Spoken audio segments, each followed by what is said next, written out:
Hanap po ba isang cafe na may overlooking view at malapit lang sa Metro Manila? Then, this video is for you. Meet the Coffee Rush, located in East Ridge Subdivision in Angono, Rizal. Accessible lang tricycle ang location ng cafe at dahil elevated, sa kalagitnaan nga lang ay di masyadong nakabuelo si kuya kaya kinailangan kong bumaba at inisa-isa kaming inakyat pataas. Nasa may entrance lang ng cafe ang order area. Aabutan naman kayo ng menu habang nakapila para mas mapadali ang pagpili.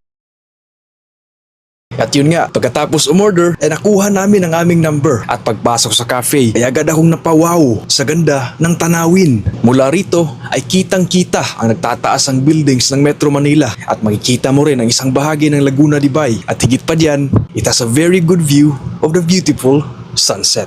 Oh, di ba? Talaga namang ang lakas maka-aesthetic vibes ng lugar na to. Kaya perfect na perfect din talaga sa mga couples na kagaya namin. Di nagtagal ay sa wakas dumating din ang aming order. At take note, may kamahalan man ay worth it pa rin ang aming binayad dahil masasarap ang mga foods at beverages nila. Habang enjoy na enjoy sa pagkain, kung maganda ang panahon ay pwede kayong sabayan ng napakagandang sunset.